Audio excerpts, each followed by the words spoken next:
Chris in Syracuse. Hi, Chris. Hey, Dan. Thanks for taking my call. Hey, I understand Tyler's telling me Fritzy's off today, so I just wanted to throw maybe a Fritzy mock headline or Wait. call. This isn't the Chris in Syracuse. Yeah, it is, Dan. Whoa! This is better than the 62 home runs. Yes! Let's go! Yes!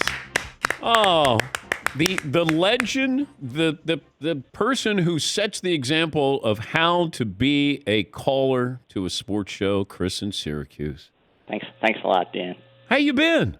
I've been well. I've got as you know me, I'm better than anybody. I'm a routine person, and I have a new routine where I'm out in the morning, so I'm usually gone by 10 or so. So I do catch a little bit of the show, and once in a while there's a day I'm home and I'm eating it, I'll turn it on. So, yeah, I really enjoy it. And the 8-9 years that, yeah, it was just awesome how you treat all the callers, but how you treated me, it made me feel special. And, yeah, it was one of the best.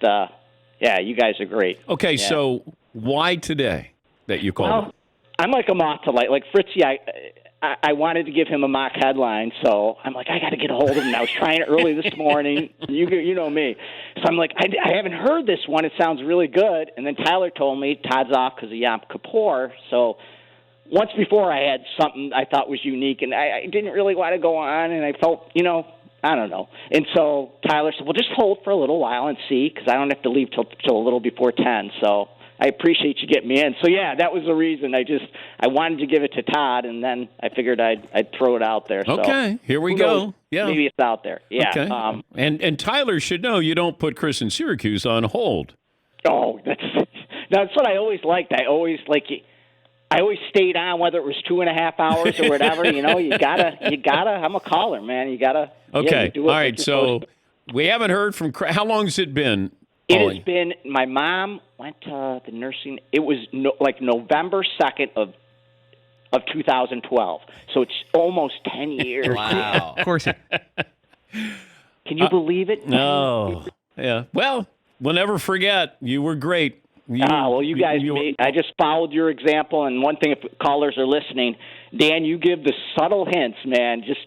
You give them all the time of how to be a good caller, and I just always tried to follow it and be respectful, and, yeah, show's great, and that Marvin's, I hear him, he's a great addition. He fits in very well with Fritzy Seaton and Paulie. All right. Yes, Paulie. I have a theory why Chris, great to have you back, called in today. Right. It is the 15th anniversary of this incarnation of the show. 15 years ago today was our debut in 2007. And I think maybe osmosis or something, Chris knew this and decided to call in on this very, very special day. Okay. All right. Maybe. I don't. That's probably the day Dan was skimming the pool, right, or something. That was way back when.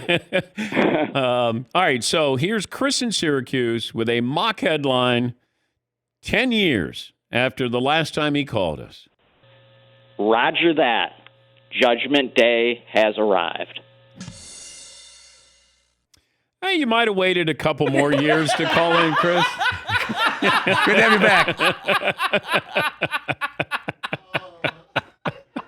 In true show form. Yes. Wow. I'll talk to you in 32. Yeah, great to have you. Stay on hold there, Chris. I want to send you some updated gear. No, it's waited 10 years to call I in. know. When you get a gift like that, you got to take it. You got to take that chance. Yeah.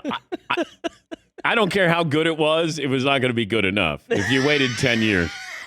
Chris in Syracuse. Hey, guys, how you been? Hey, fellas. Dude just tried to sneak in like it wasn't a thing. I know. He's like, yeah, hey, I just wanted to call in with a mock headline. We heard the voice, and then I looked at Seaton, and then Seaton said something. Like, wait, did he just say Chris in Syracuse?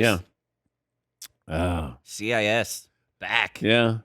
Legendary caller. Didn't a local news station do a story on him for being like a caller? Either that or a newspaper article. Yeah, Paul. It was a local Syracuse, like ABC affiliate did a story on Chris. Chris reached out to me and asked permission to participate in it. And they put a screen in front of him so you couldn't see, like a witness protection, because he wanted to hide his identity. And he did the interview with like a black screen. Yeah, Paulie goes, do you want to see what Chris in Syracuse looks like? And I go, no. And then Tyler goes, do you want to see what Jeff in Detroit looks like? I'm like, no. And then James in Virginia, when I saw him, I'm like, James in Virginia doesn't look like I thought James in Virginia. That's where Marvin goes, wait, that's James in Virginia? And I go, yep. We were shocked, James in Virginia. Woo! Yeah. Yes, Seton. This Matt just tweeted at us. I still remember one day way back when Chris in Syracuse couldn't get to a radio, so he called in to ask if he could sit on hold for 3 hours to listen to the show. And I know he was taking care of his parents, and so we didn't hear from him for a long time. But no, he's a good man. Good man.